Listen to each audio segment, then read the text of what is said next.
Good afternoon, everybody. Welcome back to the channel. Hope you're all having a great day today. I myself am having a very good day.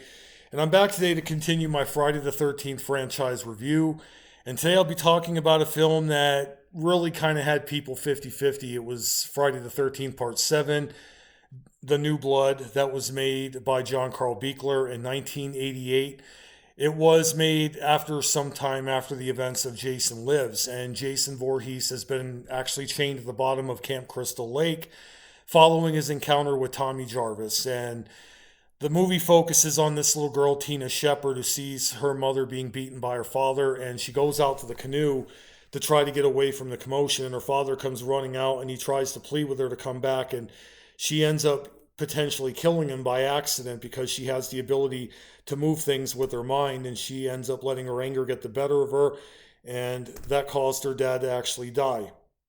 And several years later, she's coming back to Crystal Lake to face the trauma that she had from her father's death.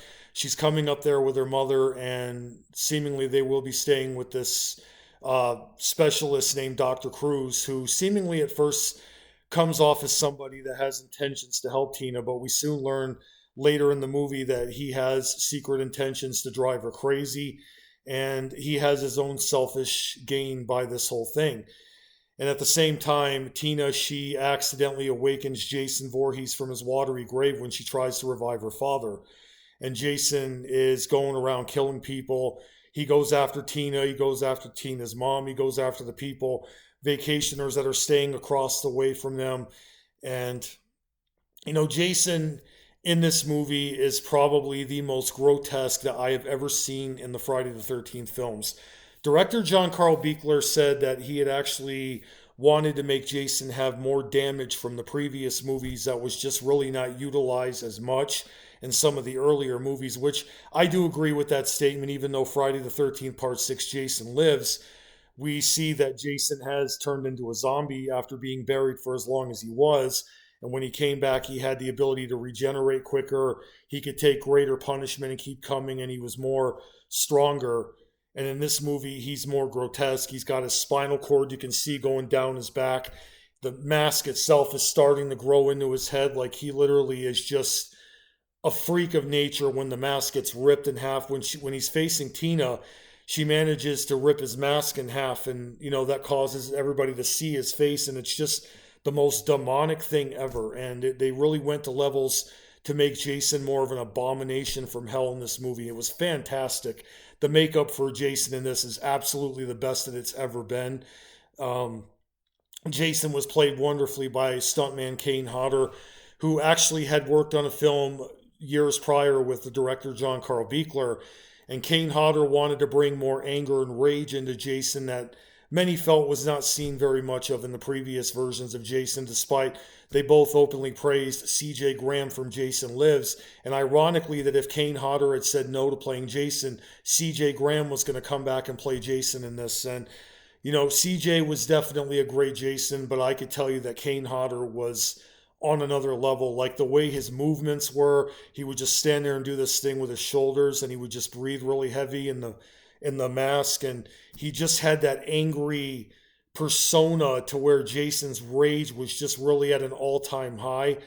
Um, I didn't really have much of an opinion on Tina being able to move things with her mind. I know they wanted to make it all Carrie like, and they wanted to give somebody a supernatural ability similar to what they did for Jason in part 6, but it just is a bit weird for a Friday the 13th movie. But obviously, they wanted to try something new. And what looks like what was good on paper ended up being something that kind of was a bit hard to take in terms of the Friday the 13th fans. And this movie will also be remembered because they toned it down drastically, despite they wanted to put as much gore and blood in this as much as possible. There were a lot of kills in this movie to where they just really removed a lot of the blood. Like, I think the two favorite kills for me was the first one where Jason's walking up behind this guy holding the firewood. He walks up and he just punches a hole right through their back. Arm goes right out like that, and then he just snaps their neck, and literally nothing. There was hardly any blood in the scene. And the second one was actually the famous sleeping bag kill where Jason had actually grabbed this woman in a sleeping bag and dragged her out of the tent, and just one shot just swung her head first right into a tree. and it was just really a gruesome kill, but it was more comedic if anything. But this movie, they really went to levels to tone it down, and it was just really a bad idea because with the Friday the 13th, you have all these gory kills, and this one just really seemed to be toned down. And what they were thinking to do with this is beyond me in terms of toning it down. It was not something that I think worked. Um, the character of Tina really was an ordinary person. I really didn't find anything special about her, although she wasn't the most annoying character ever. There was some characters in this movie I really had no opinion of. I do think the character of Nick was actually a likable character, and I was actually glad to see him survive at the end. But the idea in this that they kind of copied from the second film and just really kind of took an ending for that with Tina waking in the ambulance next to Nick and he's asking where's Jason, and it was a nice little nod to Friday the 13th part 2 with Jenny waking up in the back of a stretcher and she's getting put into the ambulance and stuff. But again, it was just really kind of more of the same, where we don't know what happened to Jason in this other than he gets pulled under the water by Tina's father, who actually is resurrected for maybe a few seconds, and he manages to come out of the water and grab Jason and put the chain around his neck and he pulled him in the water. And overall, this movie for me was average. Like, I didn't like it, but I didn't hate it either. It was just, something that passed the time. Do I think it's better than part five? A tad better because they got Kane Hodder in this, and the appearance of Jason was probably the only good thing about this movie. But the rest of this movie was just something was just missing that was holding it back. And I think this movie was really, I don't know, it didn't go as far as I think it could have. I know Paramount Pictures really tried to give us something that could really be like an element of supernatural put into the film again, where it works so great for Jason Lives. But in this movie, they do it with an ordinary character, and the moving things with her mind was just way too Carrie. This is exactly what the Friday the 13th fans have said for years. This is Jason Voorhees versus Carrie. That's pretty much the term. So I think this movie's only going to get a 3 out of 5 stars. I mean, it's whatever.